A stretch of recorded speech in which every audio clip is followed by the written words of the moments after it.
So in one of my previous videos, the smart shot versus dumb shot, in this particular tennis situation where we have the net player here and person retrieving the drop shot, I said basically that the cross-court ball is the better option, and a lot of commenters picked that down the line ball. And I think that down the line ball is also not so good. It can be good in certain situations, but I would never put that as my first option when I'm trying to retrieve a drop shot and when I'm trying to pass the net player. The cross-court ball is the better option. So why exactly is that down the line option not so good? And we'll take a look into that. But before we get into it, I want to say a quick thank you to Winston Du for letting me use this video. Check out his channel for some awesome tennis content, and I'll post a link to his channel in the description area. So let's check out this point real quick here.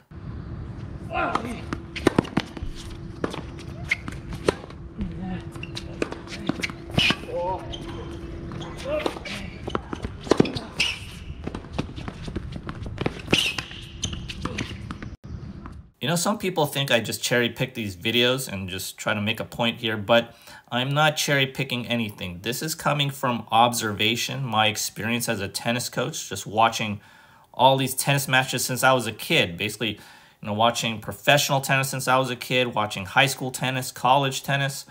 This is all coming from experience, and a lot of these situations are very common, very comparable. A commenter saying, oh, this situation is not comparable. It's very comparable.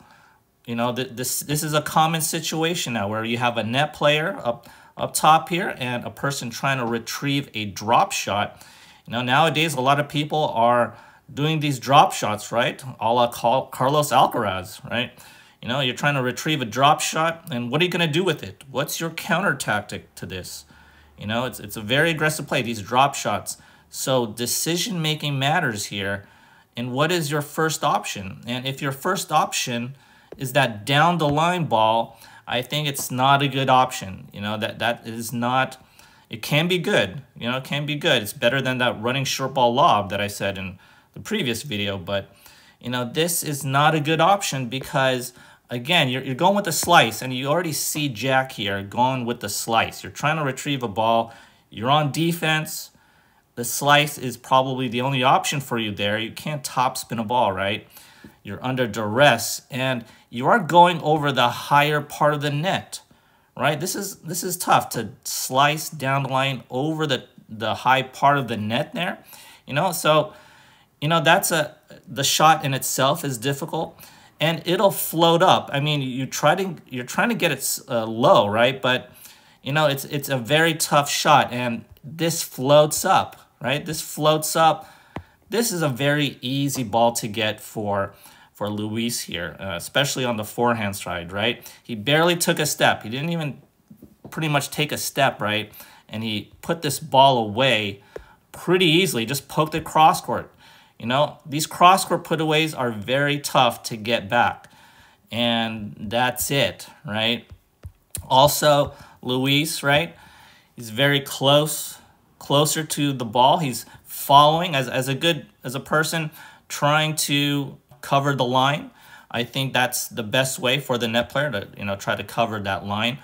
You know, so that cross court ball, I believe, is the better option to go. And, you know, the problem with, you know, YouTube videos and, you know, just viewing tennis two-dimensional screen, right? We don't see the airspace, you know, the airspace there, the three-dimensional space, and there's a lot of space to work with. You know, I'm not just talking about the ground space, but the airspace. There's more to work with. It's a bigger window. You know, obviously, you know, if you go for a lob, that's a much bigger window, but you don't want to go for the running short ball lob because that is a very tough thing to do. I already explained that. But there is more airspace here versus that down the line. And you got to go for that. You really got to go for that angle there. And yes, you are maybe under duress, right? You are on super defense, right? You know, you're running for that ball. But the last thing that you can control on defense is the direction of the ball. Can't control the pace. You can't really control the depth. Maybe you can control the height a little bit, but you still have full control over the direction of the ball, whether it's cross court or down the line. As long as you can get strings on the ball, you can control the direction of the ball. And Jack has plenty of ability to control the direction of the ball, even though it's super low like this. Under duress, very much on defense, he can put it cross court, and he has a much better chance of getting back into the point and maybe winning the point with that cross court ball. So when is that down the line option more of a primary option for you? Well, if Jack was stretched out very wide, say like, oh, he had to hit a ball like near this light pole there, that would be probably an obvious situation where you want to go down the line. You could actually go around the net post. If you ever see some of these players, they hit a ball around the net post and it goes in, that's a legal shot. Yes, if you're more out wide here, maybe even here, past the doubles alley, then that down the line option may be a better option for you.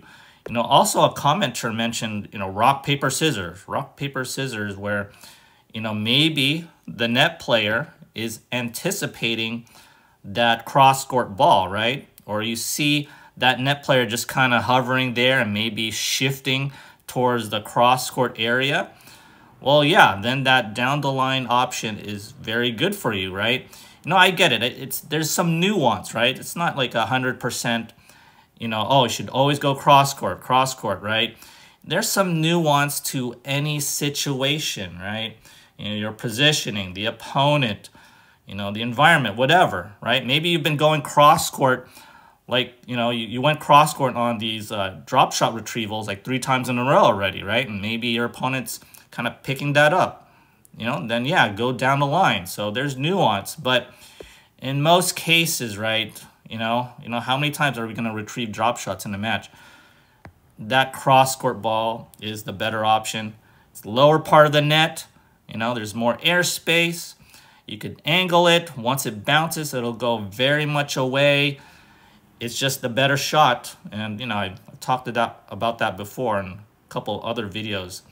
That is the better shot to do, that cross-court ball. And, one of the main things about the cross-court ball is that when you're running for that drop shot, right, it kind of motivates you to get the ball a little bit earlier, right, versus down the line. If you think down the line first, right, you're probably not going to get there as quick versus going cross-court, right? If you think cross-court first, then you may get there just a little bit earlier because, it's easier to hit that ball a little bit earlier if you're wanting to hit that ball cross-court. So, again, that's my judgment, my experience as a coach, as a tennis player. That's my call. This is how I coach any of my players. And also you viewers, take it into account. It's not just this particular video, this particular point, this particular match. It's coming from experience. That cross-court ball is just the better option for you. If you enjoyed this video, kindly do me a favor and hit that like and subscribe button. As always, thanks for watching, and I'll see you next time.